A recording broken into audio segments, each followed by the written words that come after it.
He slid the review across the desk, smiling like a man who had just snapped my spine without leaving his chair. I glanced at the slashed salary once, then folded the page like a cheap receipt. He thought he was teaching me fear. He did not know that 3 weeks ago I began measuring how much of his empire was held up by my hands. By the time he realizes he cut his only lifeline, it will be too late. My name is Juliana Walker. I am 37 years old, and for the last 9 years, I have served as the Senior Director of Operations at Beacon Row Live. To the outside world, Beacon Row is a premier powerhouse for corporate events. We produce massive investment roadshows, high-stakes medical tech conferences, and luxury brand activations that span across multiple states. We are the people who turn an empty, echoing convention hall into a multi-million-dollar experience overnight. But behind the glossy brochures and the perfectly edited promotional videos, the reality is entirely different. The reality is a house of cards, and I have been the one standing in the center of the room, holding my breath so it does not collapse. I am the one who remembers which keynote speaker requires a green room kept at exactly 68 degrees. I am the one who negotiates with unions at 2 a.m. when a rigging crew threatens to walk off the job. I absorb the panic, filter out the noise, and deliver perfection. I handle the grueling, invisible machinery of the business so my boss, Graham Pike, can stand on a brightly lit stage in a tailored suit, shaking hands with venture capitalists and taking the credit. Today was supposed to be my annual review. I walked into Graham's corner office on the top floor, a room practically dripping with excessive corporate vanity. He had recently insisted on importing Italian leather furniture and installing a custom wet bar. Expenses he claimed were strictly for client optics. I sat down across from him, expecting the usual exhausting routine. I anticipated he would complain about the rising costs of freight shipping. I would present the 50-page spreadsheet proving I had just saved us $200,000 on vendor contracts, and we would eventually settle on a modest single-digit percentage raise. Instead, Graham did not open my performance file. He simply smiled. It was a thin, predatory smile, the kind of expression a man wears when he believes he holds absolute power. Slowly, deliberately, he slid a single, crisp sheet of paper across the smooth mahogany surface of his desk. I picked it up. My eyes scanned the black ink, immediately snagging on the only line that mattered. It was a formal amendment to my employment contract. My base salary. The number I had painstakingly negotiated. The number I had earned through countless 90-hour work weeks, canceled vacations, and sleepless nights had been slashed by exactly 50%. I stopped breathing for one fraction of a second. I looked up at him. Graham was leaning back in his oversized executive chair, his fingers steepled together resting against his chin. His face wore a carefully practiced mask of grave corporate necessity, but his eyes betrayed him completely. They were gleaming with a sick, eager light. It was a look that hovered dangerously between a threat and a thrill. He had orchestrated this exact moment. I could see it in his posture. He was waiting for the shock to paralyze me. He was waiting for my breath to hitch, waiting for my eyes to well up with tears, waiting for the inevitable, messy crack in my professional composure. He desperately wanted me to break. He wanted me to ask how I was supposed to pay my mortgage on half my income. He wanted me to raise my voice, to slam my hands on the desk, to threaten to quit right then and there. If I lost control, he would win. He would have the ultimate satisfaction of telling me I was acting hysterical, that I was entirely replaceable, and that I should be on my knees thanking him for allowing me to keep my desk at all. He wanted to trigger a complete emotional breakdown so he could justify breaking my spirit even further. "Cost restructuring," Graham said, finally breaking the silence. He let the hollow corporate buzzword hang in the heavy air of the office. The board and I had to make some incredibly tough calls this quarter. Juliana, we are pivoting, moving toward leaner operations. Every single department has to bleed a little bit if we want to stay competitive in this aggressive market. Every department. The audacity of the lie almost made me laugh. I knew the operational budget better than I knew my own mother's face. I knew exactly how much capital he had just authorized for a ridiculous velvet-roped VIP lounge at a venue in Dallas, a lounge no client had ever requested. I knew the exorbitant monthly retainer he had just signed for a boutique vanity public relations firm just to get his own name in industry magazines. The company was not bleeding because of the market.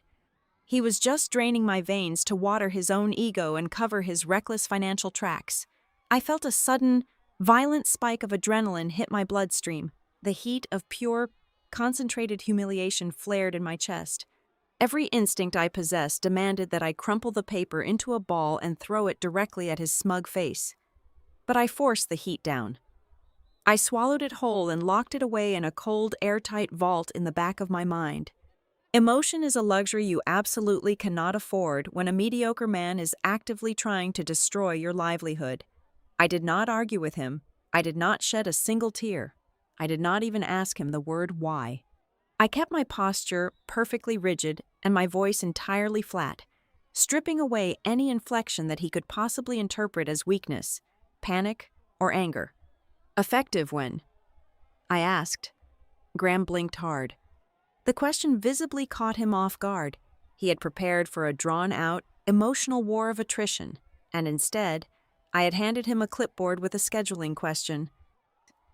He leaned forward abruptly, the smug superiority faltering for just a fraction of a second before he hastily plastered it back onto his face. "Immediately," he said, his tone turning a little sharper, his volume rising just a fraction as if he were trying to force his dominance back into the center of the room. "Starting this current pay period." I looked down at the piece of paper one more time. I memorized the exact, jagged ink strokes of his signature resting at the bottom of the page. Then, I folded the document exactly in half, matching the edges perfectly, and slipped it into the front pocket of my tailored blazer. "Good," I said, meeting his gaze with absolute, deadpan calm. "Then the timing is perfect." A profound, heavy silence stretched across the mahogany desk. I watched the gears grinding behind his eyes. He was scrambling to decode my response. Was I in a state of deep psychological denial? Was it a pathetic, desperate attempt to save face after a crushing defeat? I could practically see his ego settle comfortably on the latter option.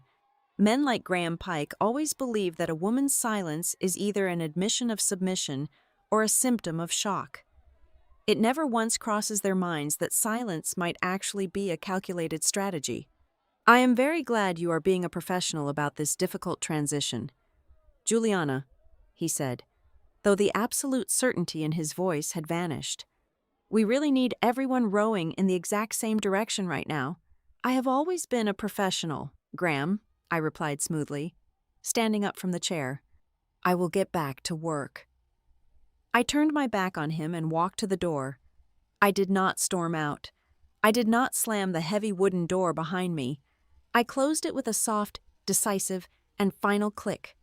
Walking down the long hallway, past the glass-walled conference rooms and the chaotic energy of the open-plan bullpen, I kept my hand resting over the folded piece of paper in my pocket. Employees were rushing past me, carrying stacks of lanyards, shouting into headsets. Completely oblivious to what had just occurred, they thought I was just returning from a standard performance review. They were wrong. I was not walking away from a review. I was walking out of the blast radius of a detonation that Graham had just foolishly triggered directly under his own feet. He genuinely thought he was just cutting the company's expenses and putting an uppity female executive in her place. He was completely blind to the reality. He did not realize he had just taken a knife and severed the absolute only functional lifeline keeping his entire sinking ship from crashing violently into the rocks. I maintained my rigid posture, nodding politely to a passing account manager, until I finally cleared the double glass doors of the lobby and stepped out into the suffocating afternoon heat. I walked across the scorching asphalt of the parking lot, my heels clicking methodically against the pavement, and got into my car. The moment the heavy car door slammed shut, sealing me inside the quiet, insulated cabin, the massive wave of adrenaline finally began to recede, but it did not leave behind fear or despair. It left behind a cold, razor-sharp clarity. I gripped the leather steering wheel with both hands until my knuckles turned stark white. Still, I did not cry. Crying was a biological response reserved for things you had lost and desperately wanted back. I did not want Beacon Row Live back. I wanted it to burn to the ground. I took a deep breath, reached into my leather tote bag, and pulled out my phone. The screen cast a pale, steady glow against the dim interior of the car. I ignored the immediate flood of urgent notifications, 3 missed calls from a panicked venue coordinator in Chicago, 5 text messages from a lighting vendor demanding updated schematics, and a calendar alert for a production meeting. Instead, I opened my personal email application. I bypassed the spam and the promotional offers, scrolling down with a steady thumb until I found a specific message I had received exactly 3 weeks ago. It was an email from Mara Sloan. She was the brilliant, aggressive founder of Aster Loop Studio, the rising competitor agency that Graham constantly mocked in public but secretly feared in private. The subject line was simple, direct, and uncharacteristically formal: confidential inquiry regarding your future. 3 weeks ago, when that email first landed in my inbox, I had left it entirely unread. I had been bound by a stubborn, foolish sense of loyalty to a company I had literally helped build from the dirt up. I had genuinely believed my grueling hard work would eventually be recognized. I had believed that the late nights, the missed birthdays, and the countless corporate disasters I had averted would amount to something much more than a patronizing pat on the back. But Graham Pike had just given me the exact market price of my loyalty. It was worth exactly 50% less than it was 24 hours ago. I stared at the glowing screen, tracing the letters of Mara's name with my eyes.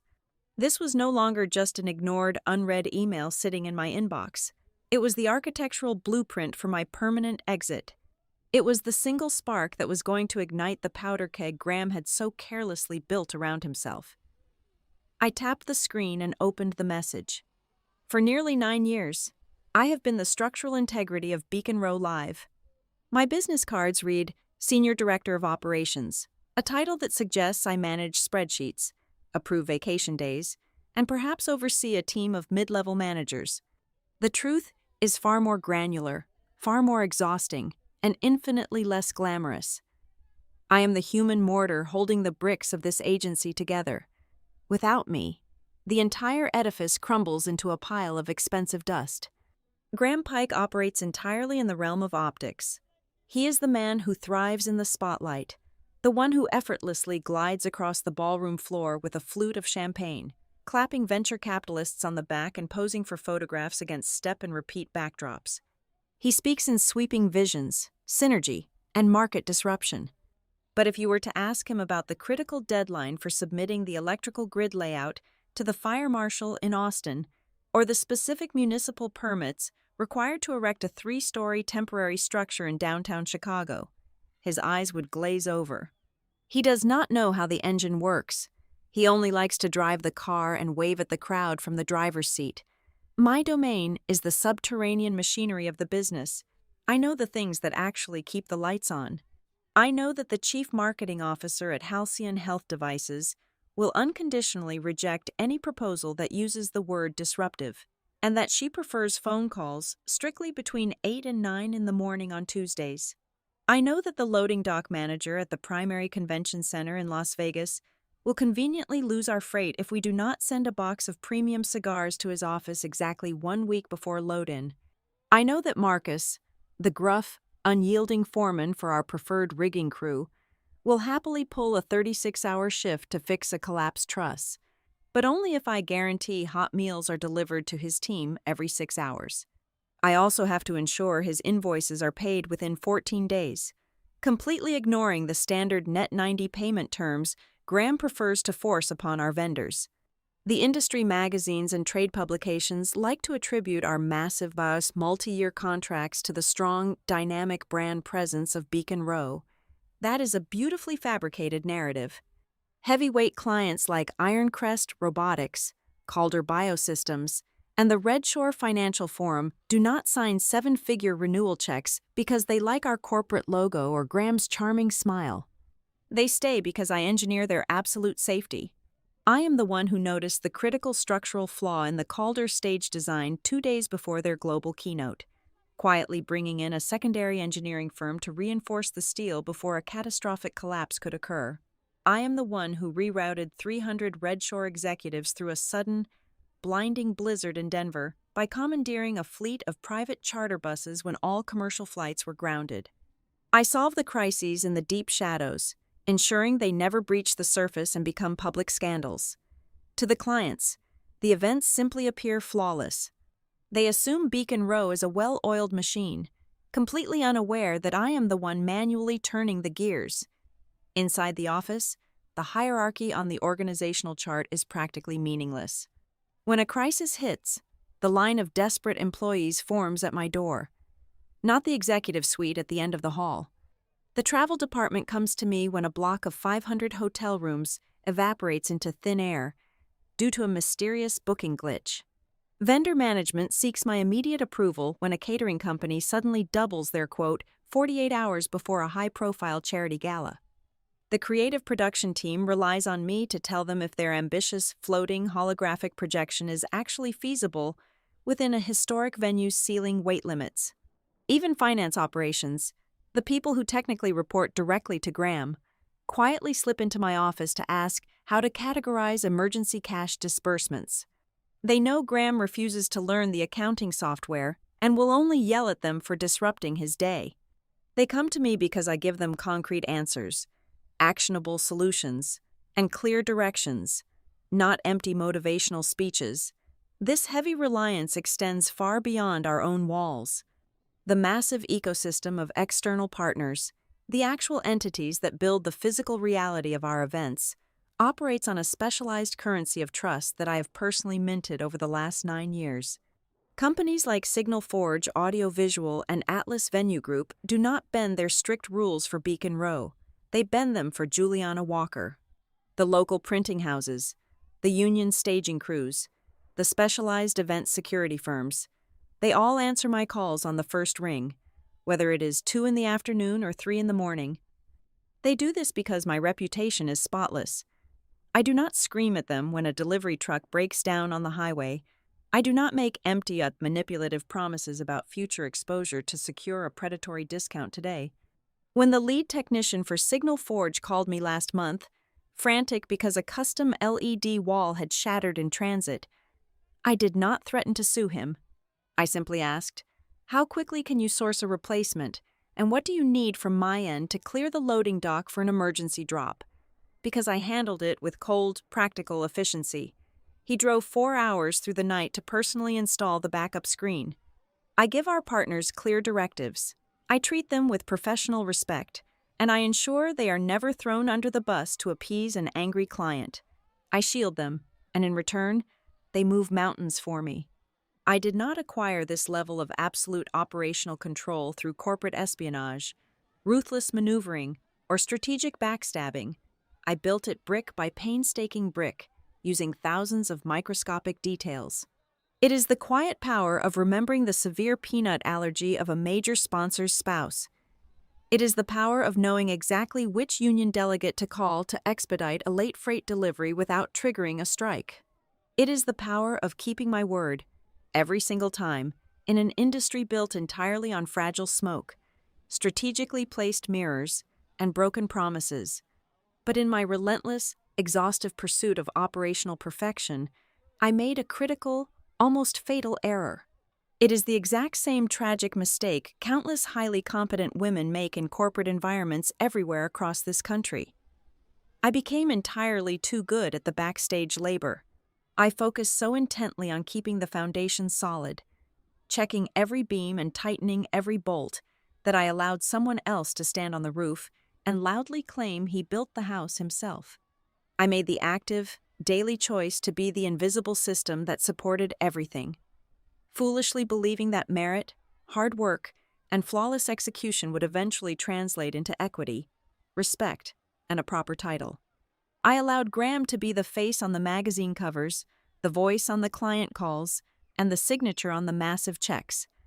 Meanwhile, I became the nameless, faceless engine running red-hot in the basement, I made myself completely indispensable to the survival of the company, but in doing so, I made myself entirely invisible to the people who held the real power. I built a kingdom, handed the crown to a fool, and quietly went back to sweeping the floors. 3 weeks ago, before the folded piece of paper in my pocket even existed, I sat in a dimly lit, violently expensive corner booth at a steakhouse downtown. I was not there to placate an angry client or negotiate with a vendor. I was there across from Mara Sloan. Mara is the brilliant, ruthless architect behind Aster Loop Studio. While Graham spends his days chasing industry awards and practicing his speeches in the mirror, Mara spends hers methodically capturing market share. She does not wear tailored Italian suits or speak in hollow corporate buzzwords. She wears minimalist black, speaks in sharp, economical sentences, and looks at the competitive event landscape like a grandmaster analyzing a chessboard. I am not going to waste your time with a sales pitch. Juliana, Mara had said, swirling a glass of sparkling water, I want you at Aster Loop. I want you as my chief operating officer, and I am putting a substantial equity partnership directly on the table. Actual ownership, not a bonus structure contingent on impossible metrics, not a vague promise for the future. Ink on paper. I had stared at her, the ice slowly melting in my own glass. I was accustomed to aggressive headhunters circling me, tossing out nominal salary bumps or flashy vanity titles to lure me away to other sinking ships. But this was entirely different. This was a seat at the adult table. This was power. Why me? I had asked, playing the defensive line I had been conditioned to hold for nearly a decade. Beacon Row and Aster Loop play in the exact same sandbox, but we have completely different methodologies. Mara had laughed, a short, sharp sound devoid of any real humor. Do not insult my intelligence, and please stop insulting your own. The entire industry knows the absolute truth.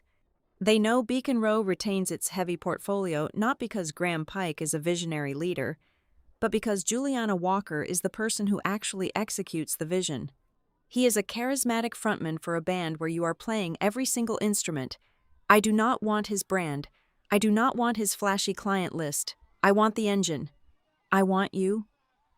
She had slid a thick, cream-colored envelope across the polished wood table. It contained the formal term sheet. The numbers were staggering, but the equity stake was what made my pulse thrum heavily in my ears. Yet, I did not sign it. I did not even open the envelope that night. I took it home, placed it securely in my desk drawer, and went to work the very next morning at Beacon Row. I was infected with a terminal, pathetic case of misplaced loyalty. I had spent 9 years pouring my blood and my sanity into Graham's foundation. Walking away felt like abandoning a house I had built with my bare hands simply because the landlord was a fool. I told Mara I needed time to consider her offer. Deep down, I was still waiting for Beacon Row to finally recognize my value. I was waiting for my immense loyalty to be reciprocated. Instead, the universe began handing me a magnifying glass. Once the seed of Mara's offer was planted in my mind, my entire perspective shifted. I stopped looking at Beacon Row as a dedicated, overworked employee and started looking at it like a forensic auditor. Suddenly, the severe cracks in the foundation were glaringly obvious. It started with the vendor invoices. For years, I had maintained a strict 30-day payment cycle with our core partners. It was the absolute bedrock of my operational leverage. But 2 weeks ago, the accounting department quietly changed the system. Payments were suddenly pushed to 45 days, then mysteriously delayed to 60 days. When I marched down to finance to flag the issue, I was met with vague, rehearsed excuses about cash flow optimization and quarterly realignment. Then came the bizarre, illogical budget restrictions. I submitted a standard request to upgrade the on-site communication radios for a massive medical summit, a negligible expense in a multi-million-dollar production budget. It was denied immediately by Graham himself. Yet, in that exact same week, he eagerly approved a massive lease for a secondary office space in a luxury high-rise building across town. We did not need the space, nor did we have the staff to fill it. He signed the lease simply because a rival chief executive had an office on the penthouse floor of the same building. The final, undeniable red flag materialized late one Thursday evening. I was walking past the executive suite well after standard business hours and heard Graham's voice bleeding through the heavy oak door. He was not using his booming, charismatic stage voice. He sounded cornered, frantic, and unusually small. He was arguing intensely about a revolving credit facility, covenant breaches, and immediate liquidity. He was speaking to a corporate banking underwriter. The puzzle pieces were scattered all over the floor, but it took Noah Baines to finally snap them together. Noah is a senior finance manager. He is a quiet, meticulously cautious man who rarely speaks above a whisper and treats his accounting spreadsheets like holy texts. 2 days before my catastrophic performance review, I found him standing in the desolate break room, staring blankly at the coffee machine. He looked as though he had not slept in a month. I asked him a simple, operational question about a delayed wire transfer to a prominent lighting company in Atlanta. Noah looked over his shoulder, ensuring the hallway was completely empty before he answered. The wire is delayed because there is absolutely nothing to wire. Juliana, he said, his voice tight with pure anxiety. The well is dry. We are completely maxed out on the credit line. I frowned, rapidly running the mental math of our recent accounts receivable. That is impossible. We just closed 3 massive contracts in the last quarter alone. Those contracts are financially useless, Noah countered bitterly. Graham underbid all of them just to secure the press releases and the industry buzz. The profit margins are practically non-existent, and that is not even the worst of it. Do you know how much capital he incinerated trying to launch that boutique music festival division last year? We took a massive, unmitigated loss. The bank is breathing down his neck right now. They are demanding a brutal, immediate reduction in overhead before the end of the month, or they are freezing the operational accounts entirely. He gave me a long, significant look, his eyes darting nervously toward the direction of the executive suite. He is looking for a sacrificial lamb, Juliana. He needs someone who costs a lot of money, but whose absence will not immediately trigger a panic with the board of directors or the press. I thanked Noah quietly and walked back to my desk, my stomach twisting into a cold, hard knot. It was a masterclass in corporate survival at the complete expense of human decency. Graham was backed into a lethal financial corner entirely of his own making. He needed to slash massive amounts of payroll immediately to appease his lenders, but he could not fire a visible, titled executive without signaling to the market that Beacon Row was in severe distress. He could not touch the sales team, because they were the ones actively bringing in the deposits keeping us afloat. He needed a target who drew a high salary but operated entirely in the shadows. He needed me, but firing me outright was too dangerous.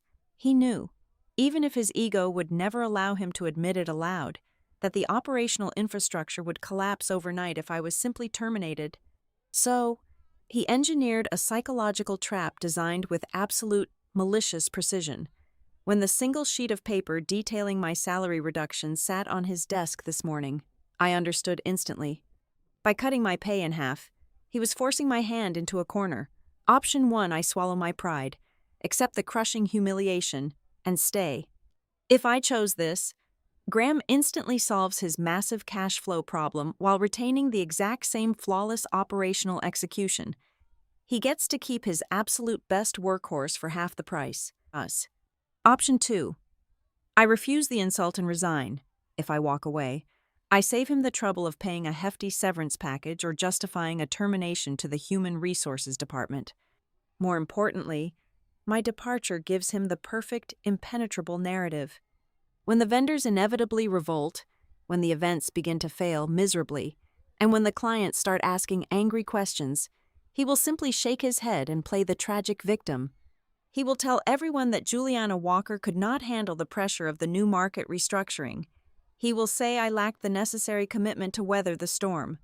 He will frame my resignation as a selfish betrayal, using my absence as a convenient, permanent shield to hide his own catastrophic financial incompetence. He thought he had me completely cornered. He thought he was playing a complex game of strategy while I was completely blind to the board. As I sat in the suffocating heat of my car in the parking lot, staring at the glowing screen of my phone. The lingering sting of the salary cut vanished entirely. It was replaced by a profound, terrifying calm. The folded paper in my pocket was not a punishment for poor performance. It was a desperate, flailing move from a man drowning in his own hubris. For 9 long years, I had allowed this company to use my relentless work ethic to build an illusion. I had been the invisible skeleton supporting a rotting body.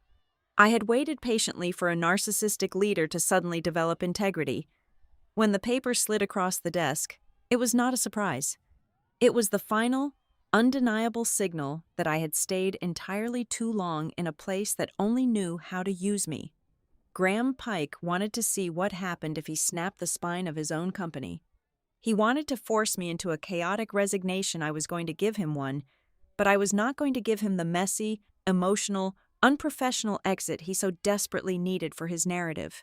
I tapped the reply button on Mara Sloane's email. I did not draft a long, poetic explanation about my worth.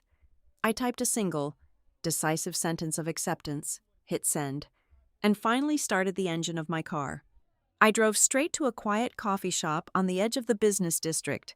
I did not go back to the office immediately, sitting at a small wooden table. I opened my laptop and drafted a new email to Mara Sloane. I did not hedge. I did not negotiate further.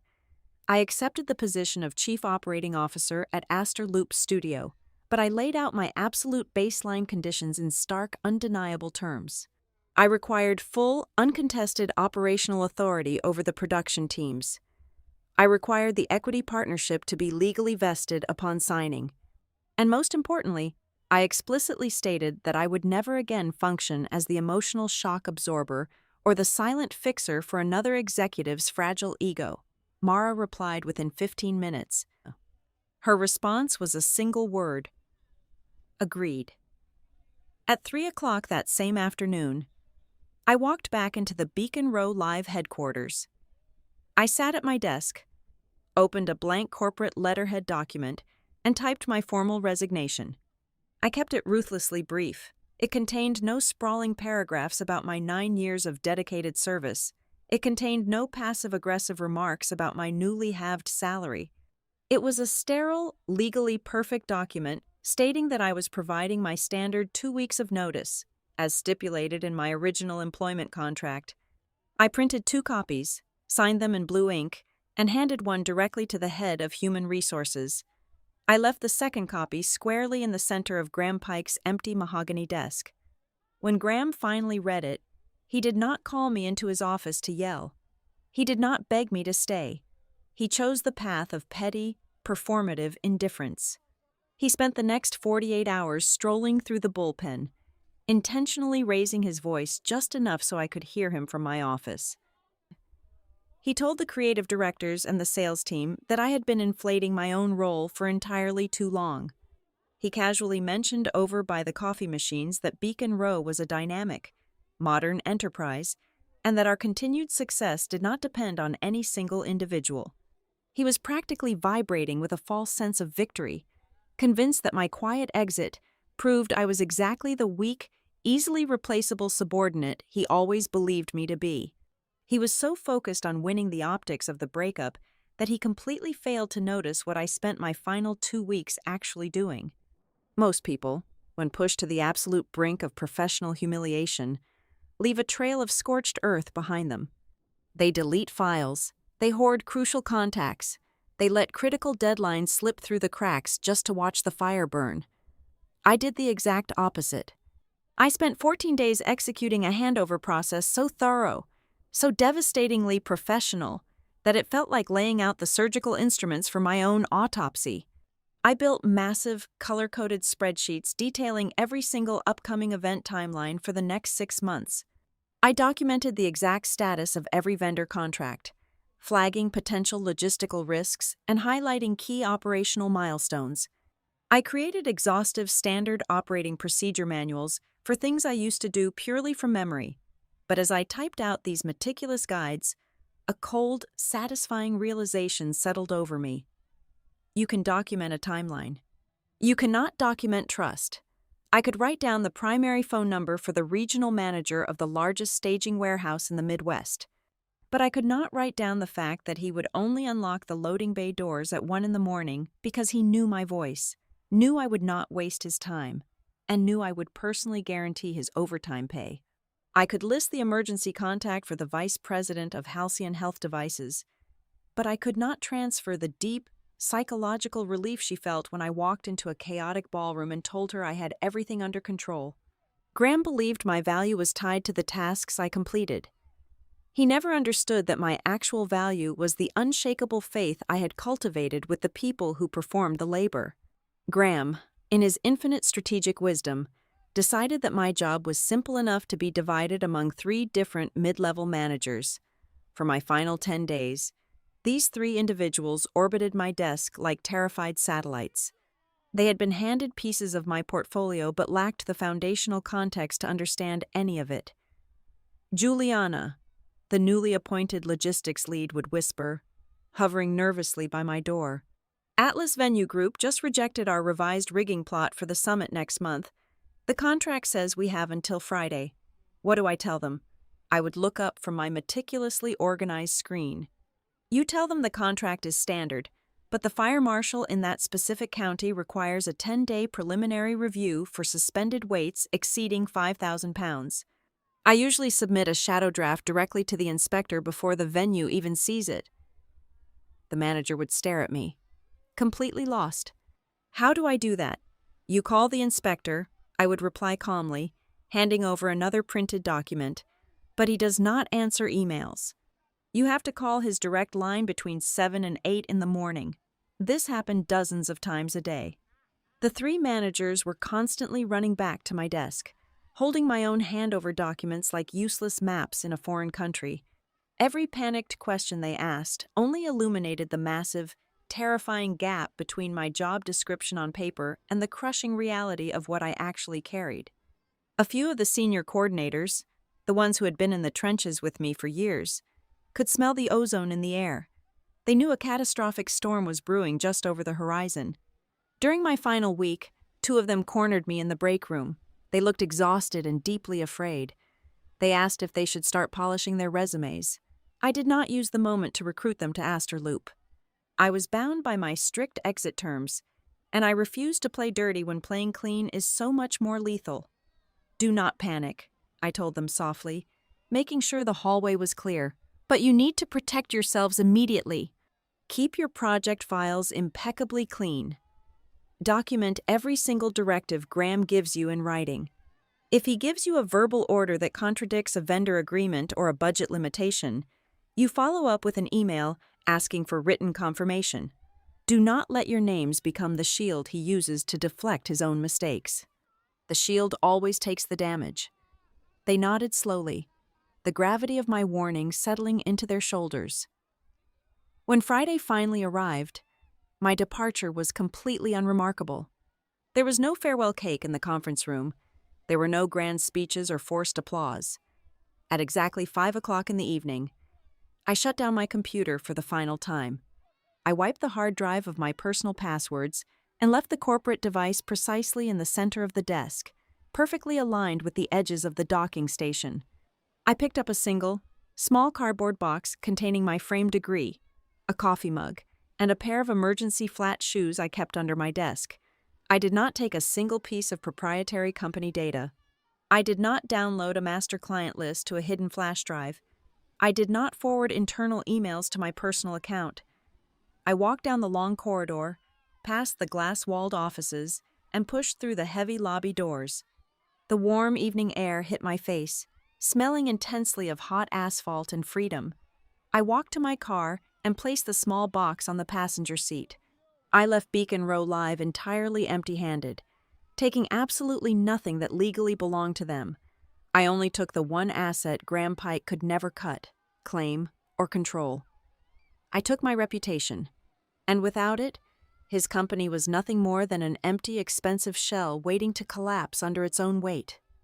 I began my first week at Aster Loop Studio on a brisk Monday morning. The environment was a stark contrast to my previous workplace. The office was significantly smaller and completely devoid of the suffocating, performative luxury that Graham Pike demanded. There were no imported leather couches, no sprawling mahogany conference tables, and absolutely no vanity public relations awards mounted on the walls. It was a lean, heavily functional space buzzing with a quiet, relentless energy. At Aster Loop, every single operational decision was made based on raw competence and factual data, completely ignoring the artificial weight of flashy corporate titles. Mara Sloan respected execution, not ego. Within my first 48 hours, I was fully integrated into their supply chain. My directives were instantly implemented, and I finally understood what it felt like to work inside a machine where every gear was actually designed to turn. Meanwhile, across the city, Beacon Row Live did not collapse in a spectacular fiery explosion. Large corporate entities rarely do. Instead, the decay began with tiny microscopic fractures in the operational foundation, proving that the entire structure was fundamentally compromised long before I ever walked out the door. The first critical crack appeared on Tuesday afternoon. The primary project sponsor for Halcyon Health Devices called the main reception desk, urgently needing to discuss a last-minute alteration to the exhibition floor plan for their massive quarterly medical conference. The receptionist, a young woman who had only been with the company for 2 months, stared at her glowing phone console in sheer panic. She had absolutely no idea who to route the call to. For years, her standard operating procedure for any high-level, complex logistical issue was simply to transfer the line directly to my extension. After desperately bouncing the frustrated client between 3 different voicemails, the call finally landed on Graham's desk. Graham picked up the phone, projecting his usual booming, artificially deep stage voice. The sponsor immediately began referencing the intricate, millimeter-specific differences between version 3 and version 4 of the structural layout, asking if the load-bearing pillars in the main hall could accommodate the newly requested digital display walls. Graham was entirely lost. He had never looked at the venue blueprints. He did not know the dimensions of the hall, and he certainly did not know which iteration of the floor plan they were discussing. He attempted to pivot the conversation toward high-level branding strategies and synergistic attendee engagement, but the client grew immediately cold, demanding hard technical answers that Graham simply did not possess. By Wednesday morning, the fractures rapidly spread into the digital infrastructure. An event coordinator at a massive, notoriously strict convention center in Dallas sent an urgent email flagged with high importance. It contained an unyielding deadline to submit the supplemental liability insurance certificates and the heavily updated stage weight load diagrams for an upcoming tech summit. The venue required certified documentation proving our rigging design could safely hold exactly 12,000 pounds of specialized lighting equipment. That email sat completely unopened in a shared departmental inbox for over 36 hours. Graham had divided my portfolio among 3 mid-level managers, and each of them quietly assumed one of the others was handling the Dallas account. In the past, that email would have bypassed the general inbox, landed directly on my screen, and I would have routed the verified insurance certificates to the venue within 15 minutes. Now, the deadline silently expired, triggering an automatic stop work order on the Dallas loading dock that would soon cost the agency tens of thousands of dollars in delay penalties. The internal friction quickly escalated from misted digital communications to direct hostile confrontations with our external partners. Signal Forge Audio Visual, one of our most vital and historically flexible technical vendors, called the newly appointed logistics manager. They demanded final, written confirmation on the rigging schedule for an upcoming financial expo. The new manager cheerfully sent over the master document she had found filed away on the shared server. 10 minutes later, the lead technician called back, his tone entirely devoid of its usual patience. "This schedule is completely wrong," the technician barked over the phone, his voice carrying through the thin glass walls of the office. "I spoke with Juliana last Thursday afternoon. We agreed verbally to push the truss assembly back by 4 hours so the carpeting crew could finish the main center aisle, and we agreed to swap the standard monitors for the ultra-wide screens on the main stage to avoid a massive glare issue." The new manager scrambled. her hands shaking as she clicked frantically through her meticulously color-coded spreadsheets. "I am sorry. I do not have any record of those changes anywhere in these files. We have to stick to the printed schedule." The senior account manager assigned to the Financial Expo attempted to intervene and extinguish the fire. He joined a conference call with the client later that afternoon, offering a dizzying array of evasive circular answers about internal realignments, transitional phases, and cross-departmental synergies. He promised the client repeatedly that the entire Beacon Row team was fully dedicated to their success, but the client was not foolish. Listening to the panicked, disjointed answers and the glaring lack of specific details, the brutal reality finally dawned on them. They realized, for the very first time, that the flawless, unified machine they thought they were hiring did not actually exist. The entire Beacon Row team they had trusted with their multi-million-dollar budget had always just been one woman sitting quietly in the background, keeping the wheels attached to the axle. Sensing the rapidly growing unrest and the souring mood of his biggest accounts, Graham decided he needed to step in and take absolute, visible control of the sinking ship.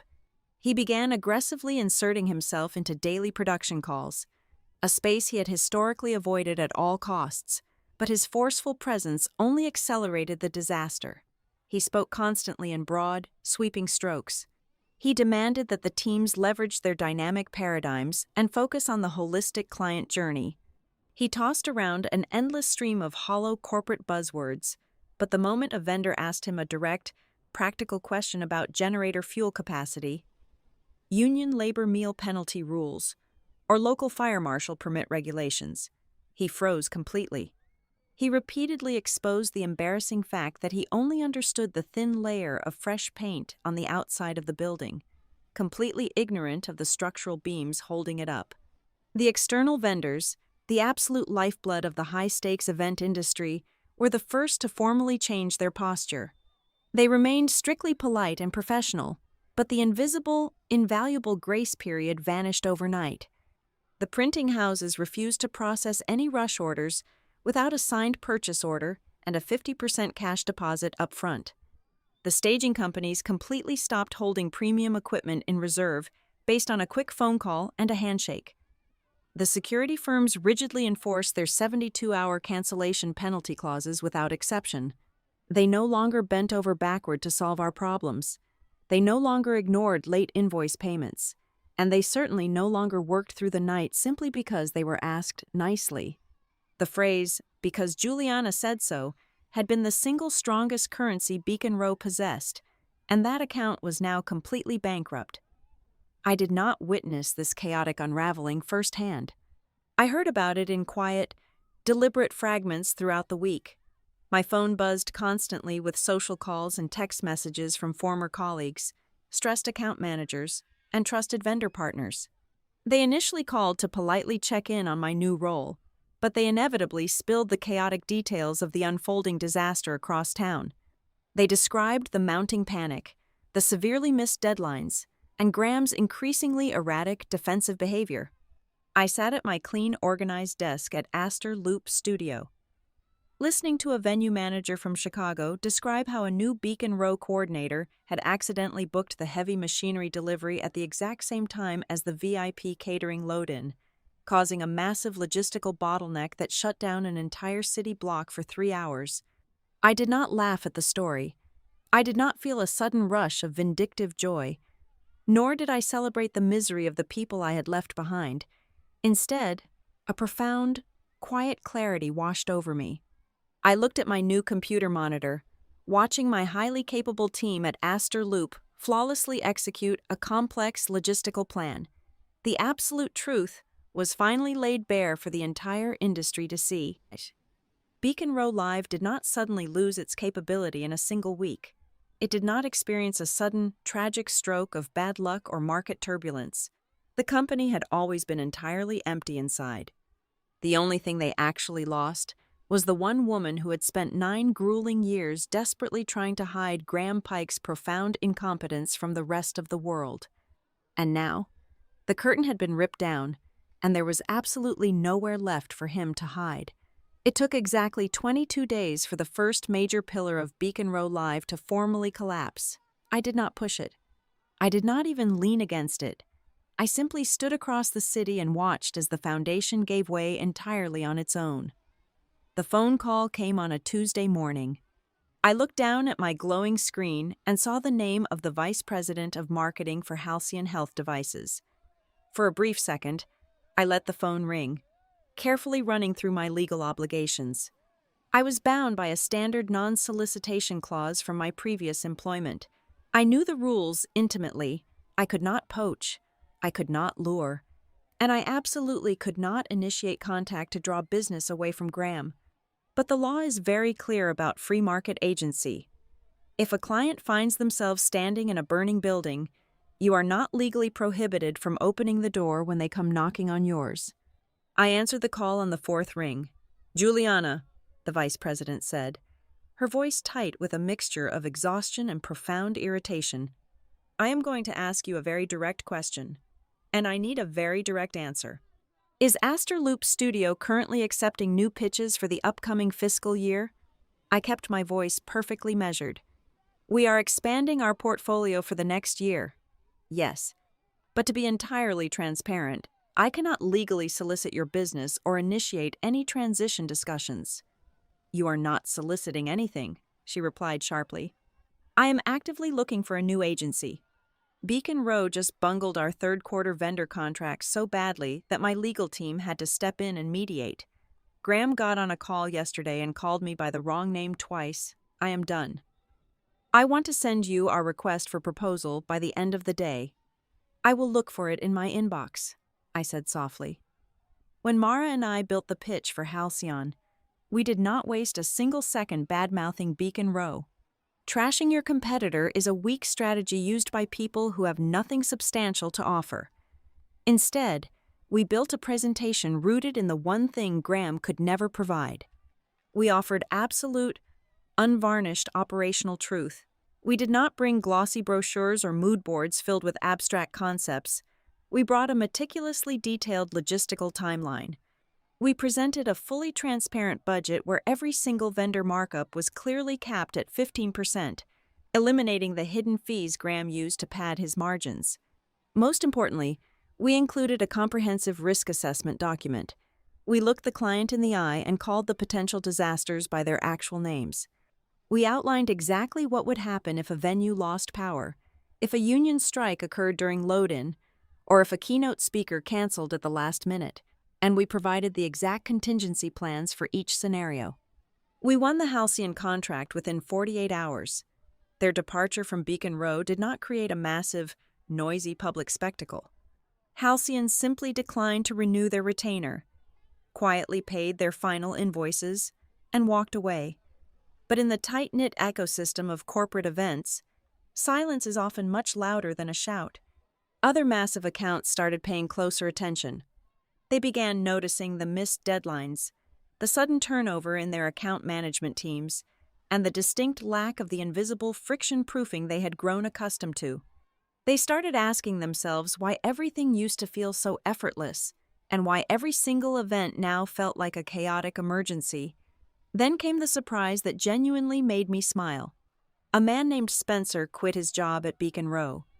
Spencer was Graham's golden boy, the supposed spearhead of the sales department.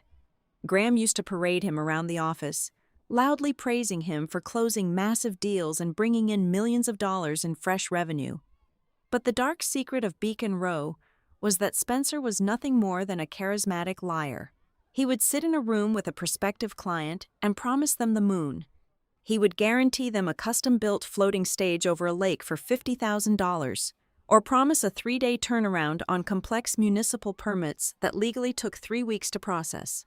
For years, I was the one who had to catch those impossible promises before they hit the ground. I would work back channels, call in massive favors, negotiate brutally with vendors, and pull off minor miracles just to make Spencer's lies look like the truth. Without me there to silently fix his impossible deliverables, Spencer was suddenly exposed. When he promised a client a logistical impossibility, the new operations team simply looked at him and said they could not do it. His clients grew furious. His deals fell apart, his commissions evaporated, and he panicked. He resigned on a Friday, proving once and for all that a brilliant salesman is absolutely useless without a competent operator to build what he sells. As Aster Loop absorbed the incoming wave of disillusioned clients, our revenue grew rapidly. Mara and I were suddenly in a position to scale the company, but I was fiercely protective of the environment we were building. I flatly refused to hire recklessly just to fill desks. We interviewed dozens of candidates, but I only extended offers to people who possessed a deep, fundamental respect for the grueling reality of operational work. I hired people who understood that a successful event is not built on a stage, but on a loading dock at 3 a.m, back at his hollowed-out agency. Graham began to completely unravel. As his profit margins plummeted and his best clients quietly exited through the back door, his panic morphed into aggressive legal threats. He had his lawyers draft aggressive, blustering letters accusing me of tortious interference, breach of fiduciary duty, and corporate sabotage. He threatened to enforce a draconian non-compete clause that my own legal counsel had already proven was entirely unenforceable in our jurisdiction. He wanted to drag me into a messy public fight because it was the only way he could justify his own failure. He wanted to tell his board of directors that I had stolen his empire, rather than admit he had carelessly thrown it away. I did not respond to a single one of his angry emails. I forwarded all of his threats directly to our corporate attorney, who systematically dismantled them with cold, hard documentation. I had kept my hands perfectly clean. Every client who transitioned to Aster Loop had signed a sworn affidavit stating they had initiated the contact due to a severe decline in service quality at Beacon Row. Graham had absolutely no legal ground to stand on, and with every hollow threat he issued, he only highlighted his own desperate impotence. While Graham wasted his dwindling capital on legal fees for a fight he could never win, I focused entirely on building the exact culture he had always suppressed. When the first massive payment from the Halcyon contract cleared our bank account, Mara and I did not lease a penthouse office. We did not buy custom leather furniture or hire a vanity public relations firm. Instead, I called a company-wide meeting in our modest break room. I looked at the technical directors, the vendor coordinators, and the logistics managers who had been working tirelessly to absorb the new business. I handed out substantial, unexpected cash bonuses. I promoted our lead logistics coordinator to a directorial role, accompanied by a significant salary increase and a clear path to equity. I made sure that the people sweating in the shadows were finally pulled into the light. I paid them what they were actually worth. I gave them the authority they deserved, and I publicly credited them for the success of the agency. I was taking all the painful lessons Graham Pike had taught me about invisibility and turning them into a permanent foundation. I was proving that a company does not need a loud, charismatic figurehead to survive, but it will absolutely die without the people who know how to turn the gears. The email arrived in my inbox at exactly 8 o'clock on a Tuesday morning. It was forwarded by David, the regional director of our most reliable national lighting and staging vendor. David and I had worked together for nearly a decade, and he knew my communication style as well as he knew his own equipment inventory. The subject line of his forward was blank, but the message attached below it made the blood freeze in my veins. It was a direct communication from Graham Pike to David, sent late the previous evening. The lighting company had officially frozen Beacon Row's account due to severe payment delays, refusing to load out equipment for an upcoming tech summit. In a desperate bid to buy time, Graham had written a lengthy, patronizing email about temporary cash flow realignments, but the final paragraph was the one that stopped my breath. "Please bear with our team during this brief transitional phase," Graham had written. "Juliana Walker is still actively consulting with us on the back-end transition to ensure all of our premium vendor accounts remain perfectly stable and seamlessly managed.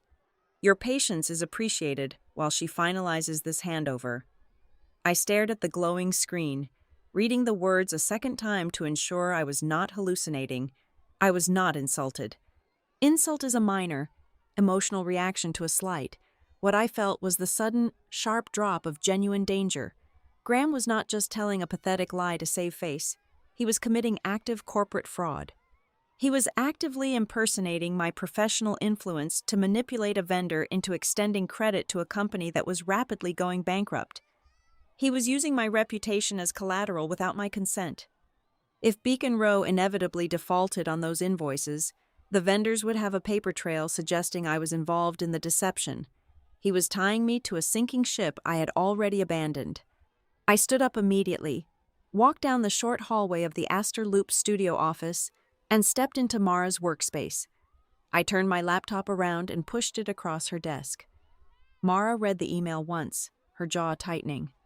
Within 10 minutes, we had our corporate counsel, a razor-sharp attorney named Evelyn, sitting at the conference table. This crosses the line from petty corporate politics into severe legal liability, Evelyn said, her fingers flying across her keyboard. He is leveraging your established industry trust to secure unapproved credit extensions. We are shutting this down right now. By noon, Evelyn had drafted a terrifyingly precise cease and desist order. It was delivered directly to the legal department at Beacon Row Live, bypassing Graham entirely.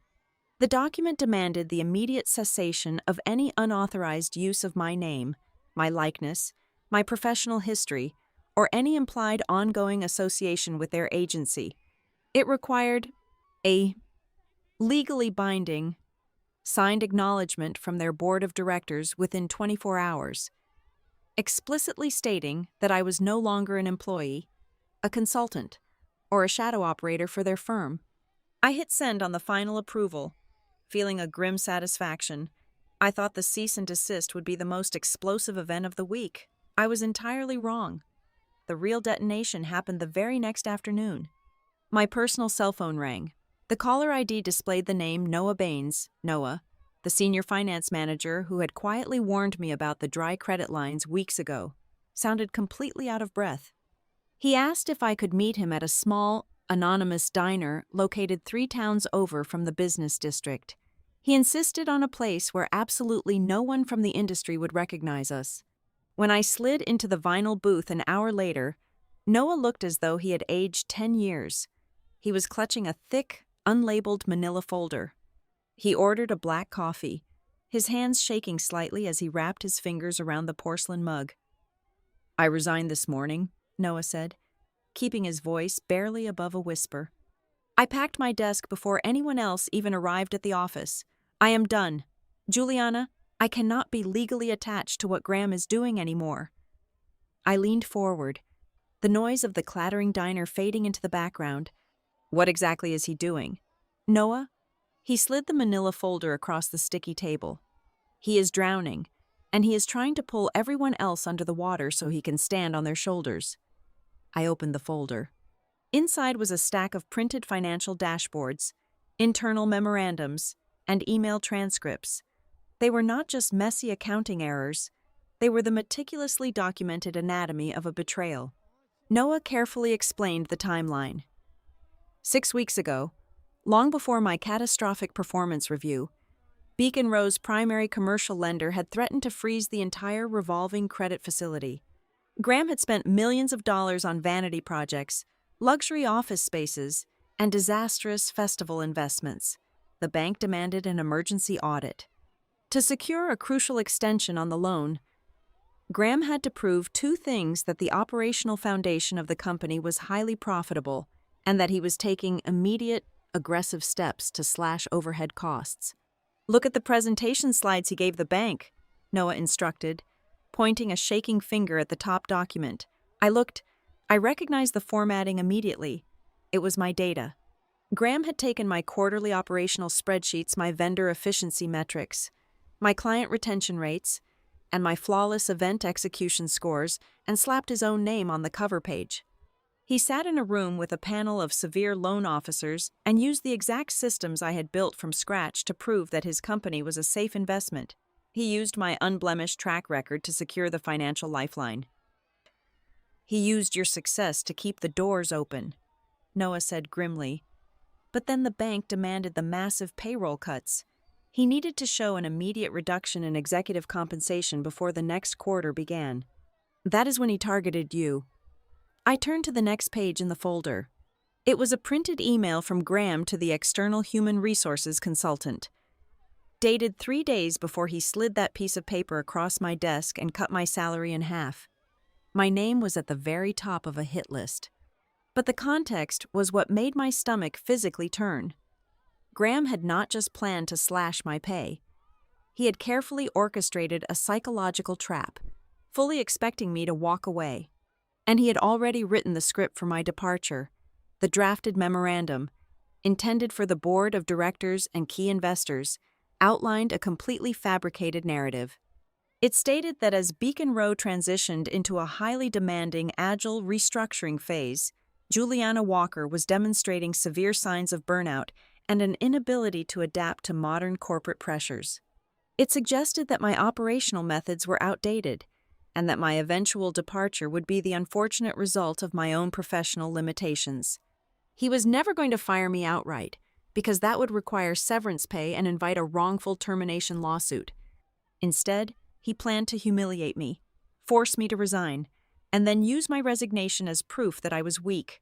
The pieces clicked together with a sickening metallic finality. He used the magnificent house I built to secure his mortgage. Then he set the house on fire and planned to tell the insurance company that I was the one playing with matches. He used the financial fruits of my labor to protect his own credit line, and then turned around and stole half my salary to balance his broken ledger. This was no longer a simple story about a capable woman leaving a toxic, unappreciative workplace. It had morphed into a dark, suffocating corporate thriller. I was looking at the documented evidence of a desperate, cornered man who was perfectly willing to twist reality, manipulate banks, and completely obliterate the reputation of the only person who had ever kept him standing. He did not just want me gone, he wanted me ruined, so his own failure could be neatly blamed on my supposed incompetence. I closed the manila folder, resting my hands flat against the cardboard cover. The initial shock evaporated, completely burned away by a cold, absolute fury. Graham Pike thought he had neatly tied up all his loose ends. He thought he had successfully buried the truth under a mountain of hollow corporate jargon and manipulated spreadsheets.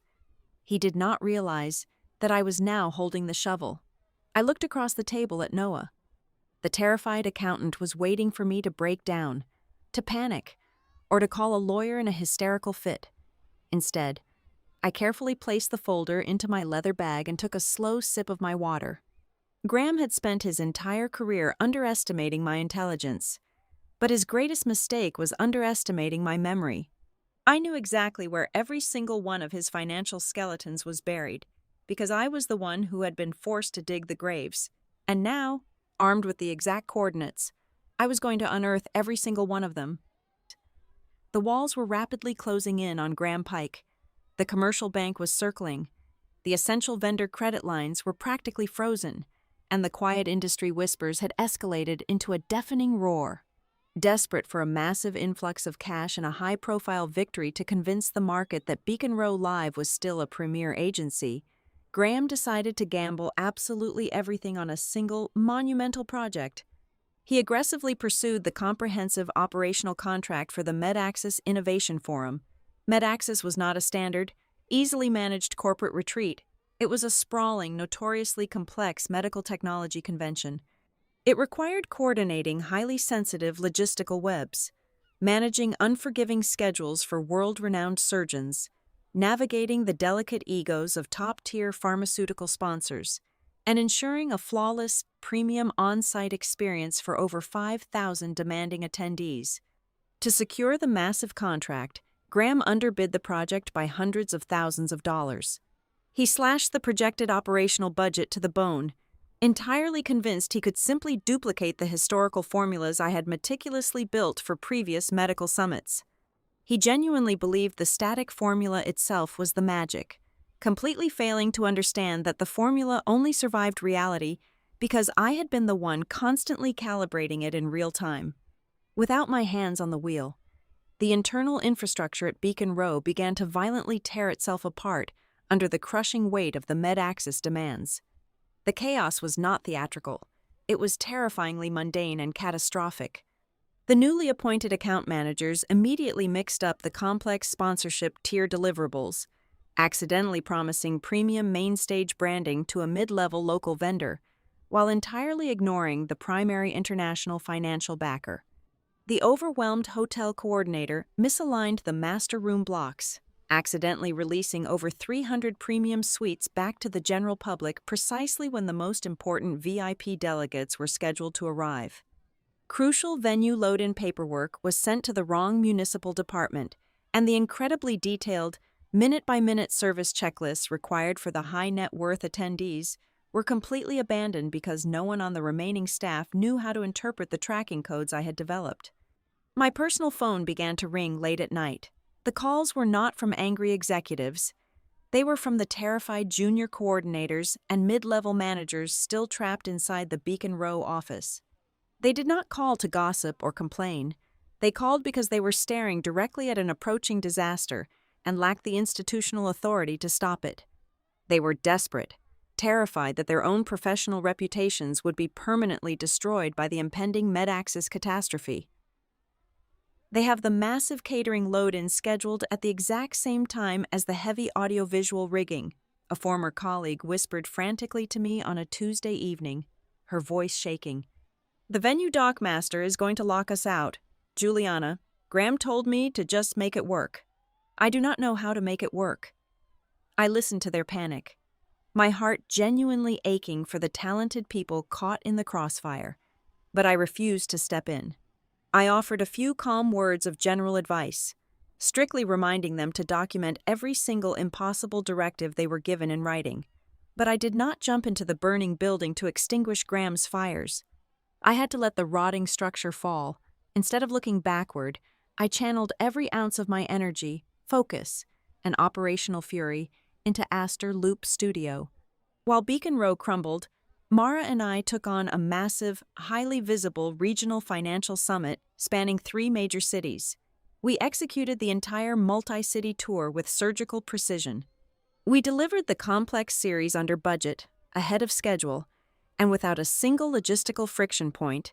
Our vendors were paid in exactly 14 days. The clients were ecstatic. The stark contrast between our flawless execution and the loudly rumored chaos at Beacon Row became impossible for the industry to ignore. A prominent local business journal even published a glowing feature on Aster Loop, specifically highlighting our transparent, radically honest approach to event logistics and our rapid capture of the regional market share. As our operational capacity expanded, I finally began to strategically recruit. I carefully interviewed a select few of my former colleagues who had officially resigned from Beacon Row. I subjected every single candidate to a rigorous review of their exit contracts to ensure we were not violating any legally binding non-solicitation clauses. When I formally offered them a position at Aster Loop, I laid down the absolute law on their very first day. You are here because you are exceptional at your jobs. I told a group of 3 new hires sitting in our bright, functional conference room, but we operate differently here. You do not bring a single piece of proprietary data from your former employer. You do not bring old client lists. You do not bring their vendor pricing sheets. We do not play dirty, and we do not need their scraps to win. You bring your expertise, your work ethic, and your absolute honesty. That is the only currency we accept. Graham, backed firmly into a corner with his flagship event falling apart and his former employees fleeing to the agency rapidly eating his market share, finally lashed out with the only weapon he had left. On a quiet Thursday afternoon, a licensed process server walked into the Aster Loop lobby and handed me a massive stack of legal documents. Graham was suing me, Mara, and Aster Loop Studio for millions of dollars. The lawsuit was a sprawling, aggressive piece of legal fiction. He formally accused me of tortious interference, malicious sabotage of his corporate relationships, and the intentional, coordinated poaching of his staff and his clients. He filed the massive lawsuit knowing full well he had very little concrete evidence. His strategy was entirely transparent. He was hoping the sheer financial weight and public spectacle of a massive legal battle would drain our resources, terrify our new clients, and force us to slow down our rapid expansion. When I placed the thick binder of legal complaints onto Mara's desk, I did not feel a single drop of panic.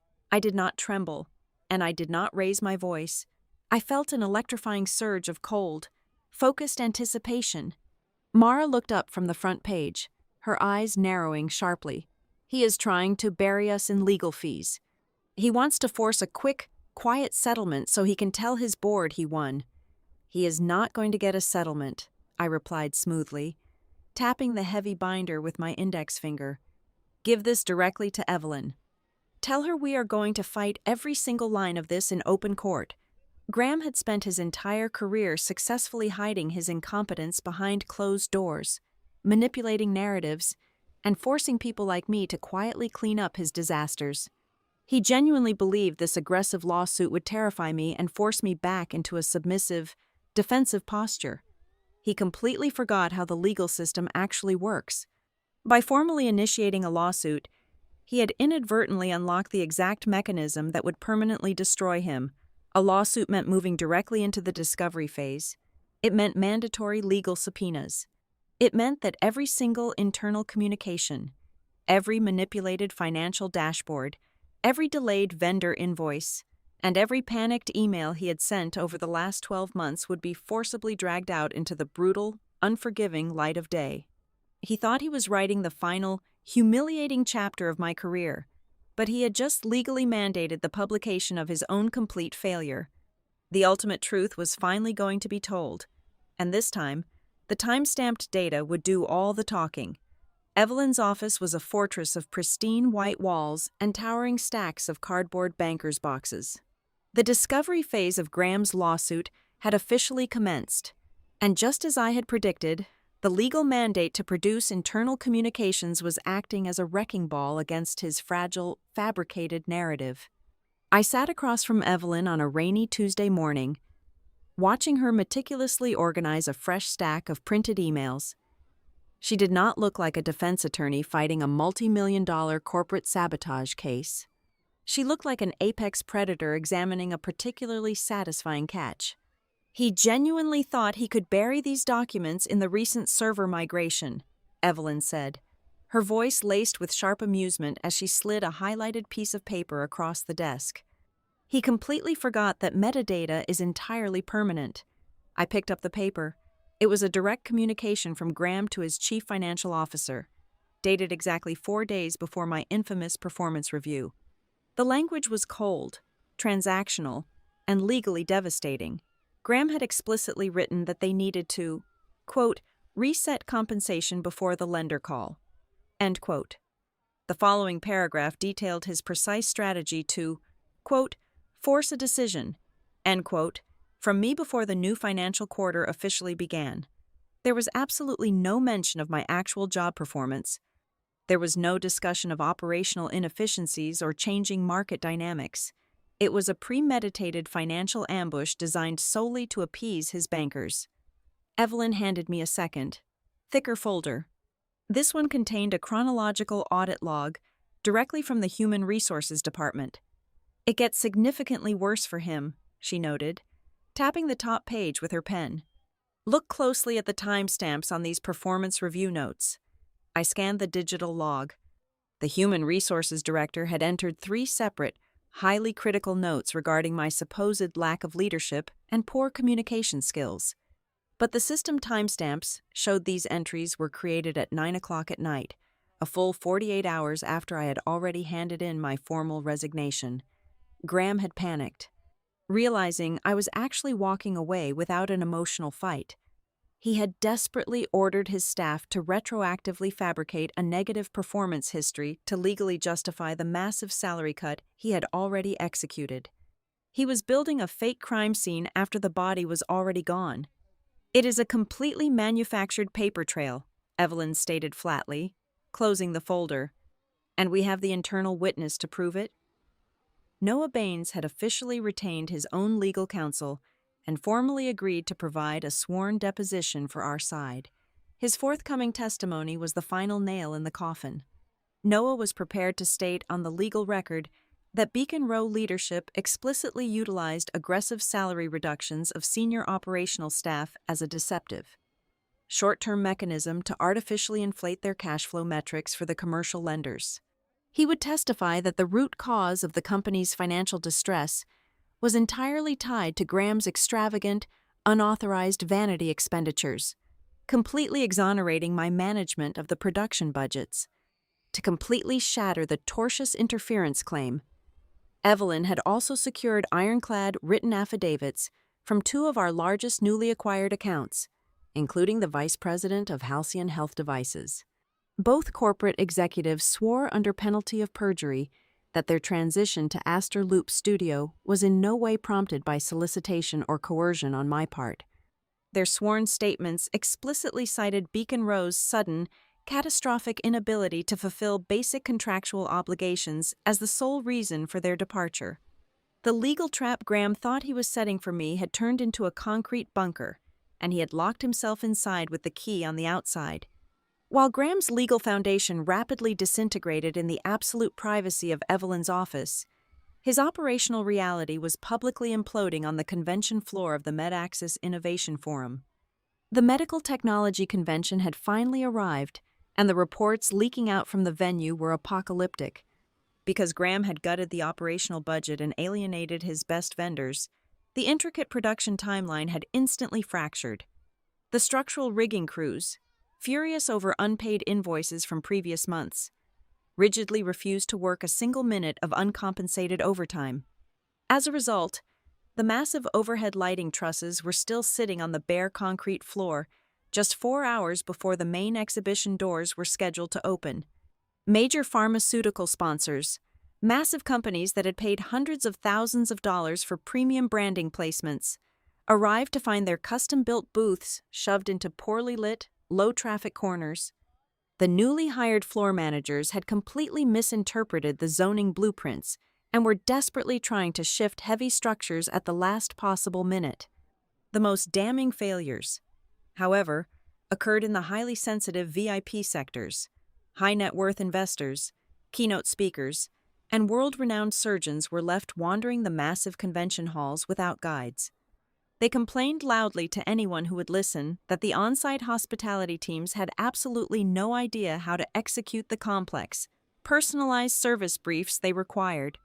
Graham had assumed he could just copy and paste my old operational checklists, completely failing to realize that a checklist is utterly useless if the staff reading it lacks the contextual experience to execute the steps. The pressure was building to an intolerable degree, and the inevitable collision finally occurred on a Thursday evening at a prestigious industry networking gala downtown. I attended the event with Mara, both of us representing the rapidly expanding Aster Loop studio.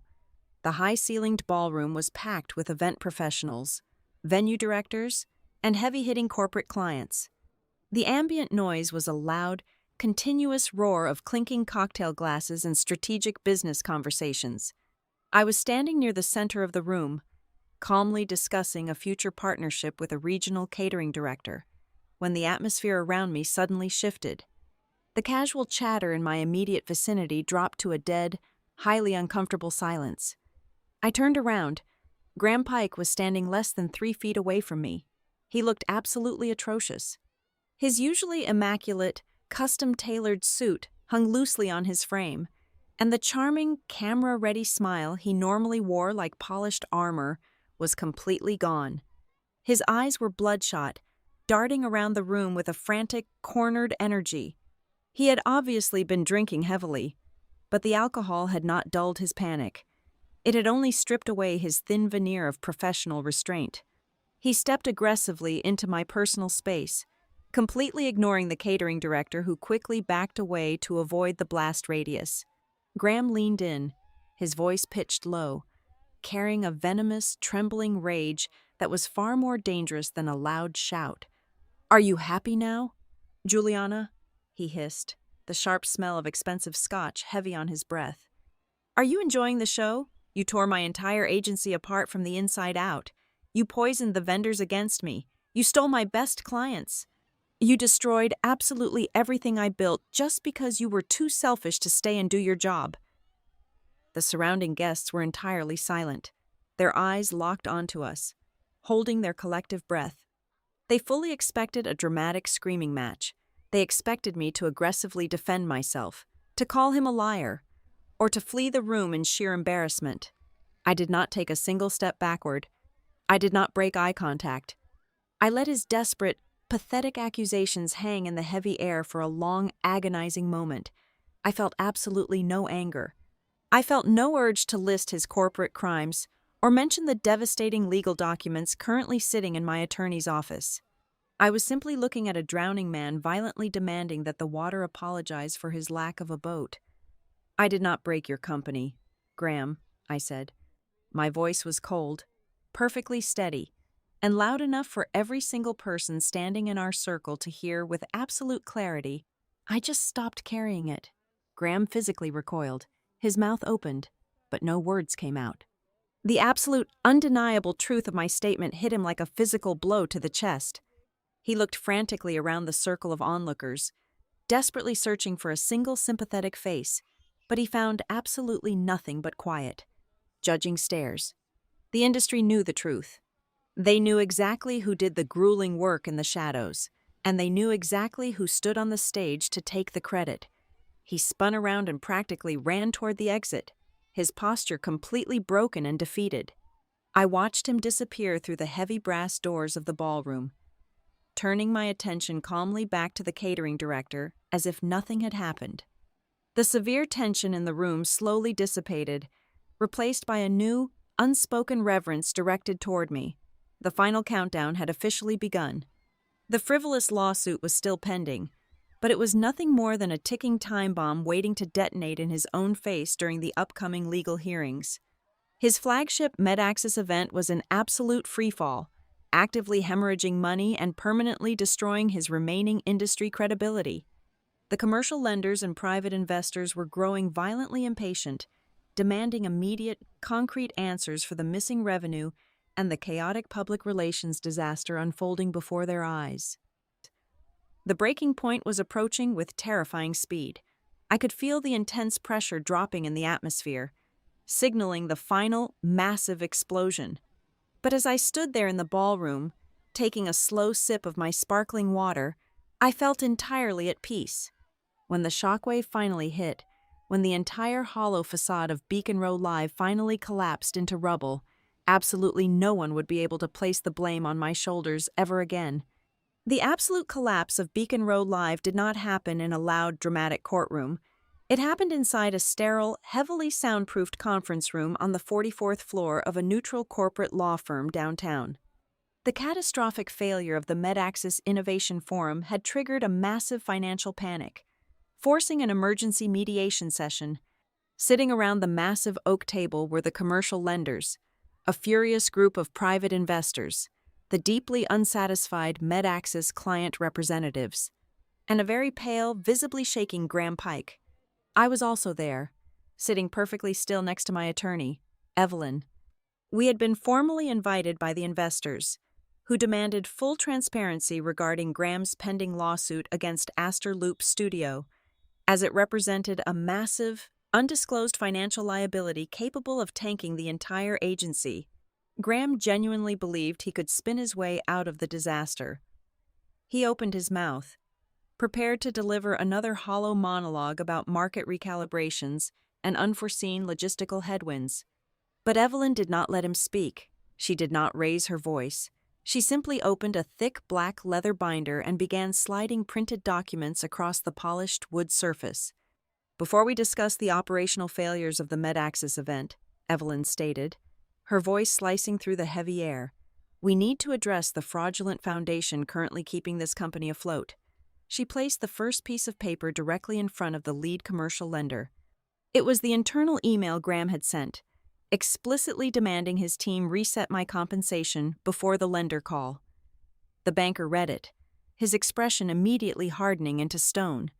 Evelyn then laid out the human resources audit logs, carefully pointing out the digital timestamps proving Graham had ordered his staff to fabricate negative performance reviews 48 hours after I had already formally resigned. My client, Juliana Walker, was never reprimanded for poor performance. Evelyn continued smoothly, her eyes locked on the investors. She was deliberately targeted because Mr. Pike needed an immediate, official reduction in overhead to secure his revolving credit facility. He used her flawless operational data to convince you to extend his loan, And then he stole exactly 50% of her salary to balance his own reckless vanity spending. Graham tried to interject, his voice cracking slightly, but the lead investor held up a hand, silencing him instantly. Evelyn was not finished. She produced the sworn legal deposition from Noah Baines. The former finance manager explicitly confirmed under oath that the executive salary reduction was a temporary cosmetic fix designed to deceive the lenders.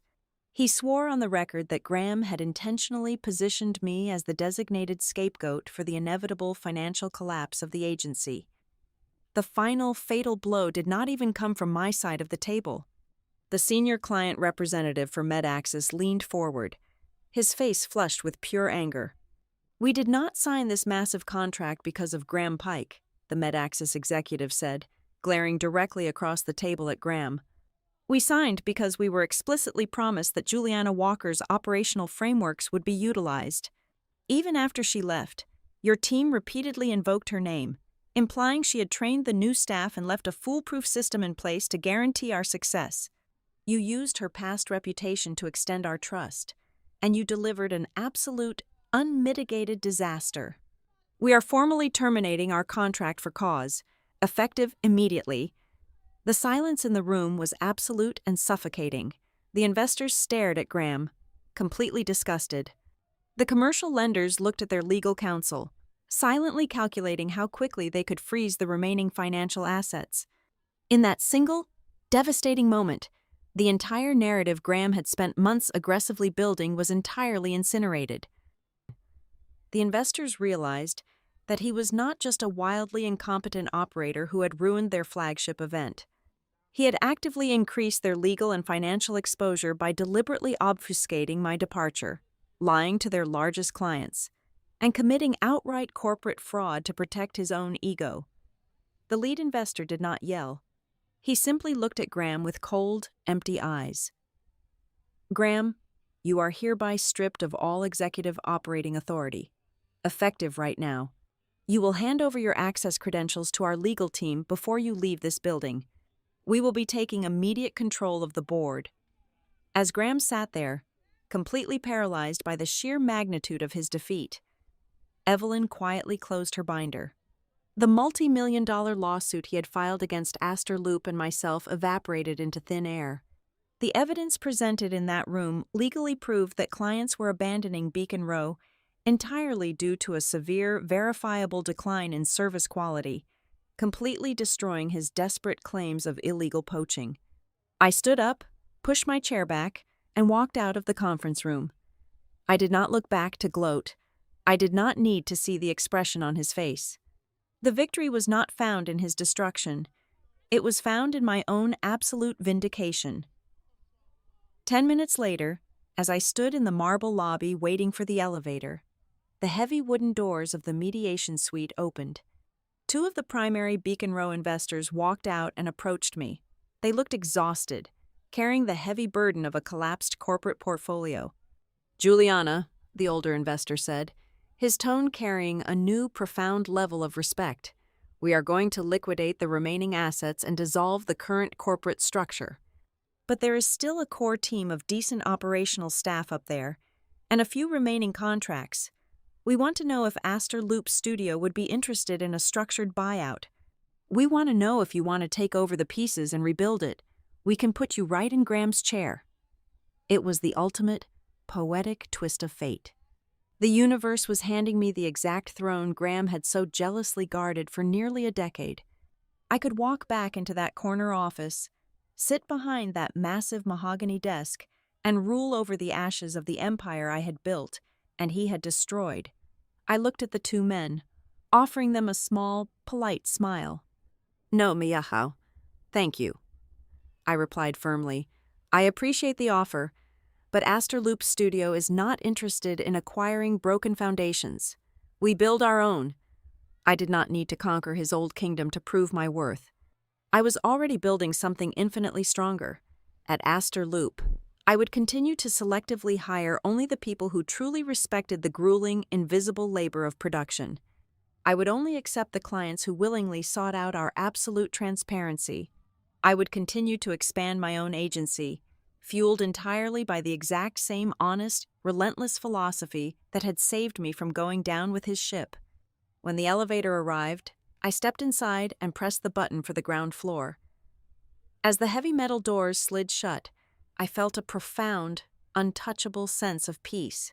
Graham Pike genuinely thought that cutting my salary in half was the perfect way to finally put me in my proper place. Yet on that very day, he recklessly severed the final critical lifeline keeping his entire company afloat. He orchestrated his own complete and absolute ruin, and Juliana Walker walked out of the rubble, no longer a humiliated, invisible employee, but a woman who had finally, undeniably understood the true, immense weight of her own value. Thank you for listening to my story today. Please let me know where you are listening from in the comments below, so we can connect and share our thoughts. And do not forget to subscribe to the Boss Revenge Stories channel, like the video, and hit the hype button to help this story reach even more people.